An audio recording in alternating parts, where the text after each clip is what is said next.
नमस्कार दोस्तों। हमारा समर्पण ट्रस्ट के जागरूकता अभियान में सबसे पहले तो इंटरनेशनल डे ऑफ योगा की आपको बहुत बहुत शुभकामनाएं। योगा थेरेपी के बारे में थोड़ा विस्तार से हम आपको बताना चाहेंगे। Yoga therapy is not physiotherapy, सबसे पहले तो ये ध्यान में रख लें। It is a holistic therapy, वो सब कुछ आपको डील करता है as a whole. Health in yoga is the totality of yoga therapy. Now definition of health जो हमारे WHO ने दिया है वो फिजिकल, मेंटल, सोशल वेलबींग को कवर करता है, लेकिन योगा जो है वो स्पिरिचुअल वेलबींग को भी कवर करता है। In the presence of social, the body and mind is working in coordination. दोनों माइंड एंड बॉडी हमारे कोऑर्डिनेशन में वर्क कर रहे हैं without any obstruction, and that is called as health. Spiritual awareness is very important, and spiritual awareness ही हमें योगा से जोड़ के रखता है। Yoga therapy is a comprehensive life process by the logical application of yogic tools। हमारे yogic tools क्या हैं? हमारे आसन हैं, हमारे क्रियास हैं, हमारे प्राणायाम्स हैं, हमारी मुद्रास हैं, हमारे ध्यान हैं, हमारे प्रयास हैं, proper food is there and proper relaxation. These are our yogic tools. And ये yogic tools बहुत important हैं आपको prevent करने में और आपको heal करने में। Again दोस्तों, yoga is not a therapy but it is a prevention. आपको बीमारी से बचाएगा। Tools of yoga बहुत important हैं। Old yoga process में ये प्राणायाम तो बहुत पॉपुलर है सेंचुरीज से, एंड हमारे वाइटल एनर्जी को ये अफेक्ट करता है। This is an advance practice दो। पहले हमें ब्रीदिंग कैपेसिटी, चेस्ट कैपेसिटी, इन सब को बढ़ाना चाहिए बाय सर्टेन आसनास, और उसके बाद स्ट्रेचिंग के बाद ही प्राणायाम हमें करना चाहिए। So first you need to achieve the flexibility of your chest, और उसके बाद आपने प्राणायाम करना चाहिए, जैसे कि स्वामी आत्मानंद जी, आत्माराम जी ने कहा था। तो आसन जो है वो हमारी स्ट्रेंथ करेगी by the asanas, and then you should go for pranayama. As many years later you can become very perfect. You can improve your breathing capacity. Pranayam is not a practice to improve your breathing, but first आपको आसन करने हैं और उसके बाद प्राणायाम करना है। Again, yoga spiritual है, and आपकी जब muscles जब strengthen हो जाएंगे by certain asanas, then you should go for pranayam. Yoga और प्राणायाम से आप सारी diseases अपनी body की प्रिवेंट कर सकते हैं, और अगर डिजीजेस हो चुकी हैं तो उनको आप डिस्ट्रॉय कर सकते हैं। प्राणा का क्या मतलब है? It is your vital energy, प्राण। तरह तरह के प्राणायाम्स हैं, जैसे आप दोनों नॉस्ट्रल्स, एक नॉस्ट्रल को बंद करके दूसरी नॉस्ट्रल को खोलकर, जो आप नॉर्मली करते हैं। उसके अलावा सूर्य भेदी, चंद्र भेदी प्राणायाम भी हैं।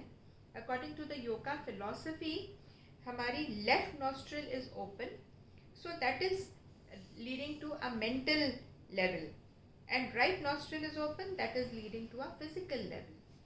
So physical energy and mental energy ये दोनों govern करती हैं। right nostril हमें heat, so that is Surya, and left nostril is cold, that is चंद्रमा। right nostril catabolic energy को manifest करती है, और left nostril anabolic energy को मैनिफेस्ट करती है। अगेन लेफ्ट फीमेल है, राइट जो है वो मेल क्वालिटी दर्शाती है। इसीलिए सूर्य भेदी और चंद्र भेदी हर किसी के लिए नहीं है। Left is open in male quality, and right is open in female quality. We can use these pranayamas for gender problems, but ये बहुत एडवांस्ड है, आमतौर पे आप लोगों ने नहीं करना है बिना किसी स्पेशलिस्ट की सलाह के अलावा। लॉजिक एप्लीकेशन योगिक टूल्स के हमें लगाने हैं, कैसे हम अप्लाई करेंगे ये भी किसी विशेषज्ञ के द्वारा आप सीखेंगे। और हमारा फेस बहुत हैप्पी रहना चाहिए जब भी हम योगा करते हैं। जैसे हम क्रिया करते हैं, कपालभाति की क्रिया करते हैं या हम भस्त्रिका प्राणायाम करते हैं, इनसे ऑल टॉक्सिन्स जो हमारी बॉडी की है वो रिमूव होती हैं, और रिमूव करके फिर हमारी एनर्जी जो है वो एक्टिवेट होती है। सो अगर हमारा एयर हमारे बॉडी के अंदर पहुंच जाएगी तो हमारा माइंड बहुत एक्टिव होगा। So again breath is the source of energy. Mind ये एनर्जी लेता है। The more breath will go inside, more energy will come to your body, your mind. This is very important. So breath is our source of energy, which makes the mind into a source of energy as well. So yoga जो है वो हमारे सारे manifestations mind को monitor करता है. Mind is a form of energy. To control your mind, you should control your energy. Mind will be otherwise not under control, but we know that mind is a form of energy and source of energy is breath. So breath के हिसाब से हम mind को control कर सकते हैं. Slow down your mind, slow down your breath. Control of your respiratory system is very important. To get good quality of breath, we should eat proper kind of food. So ये सब interrelated है. Blood needs to be circulated properly.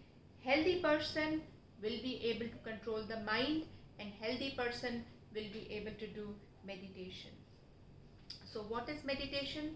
It is going beyond the mind. So let's stop the mind. Mind में बहुत सारे thoughts हैं. It's very difficult to stop the mind. Only mind can stop itself, because mind में क्या है? Energy है. Control your mind by your healthy respiratory system.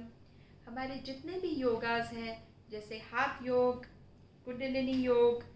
हाथ योग is mainly based upon your physical exercise and mind को control करना. Most of the time आप देखेंगे कि mind is controlling you.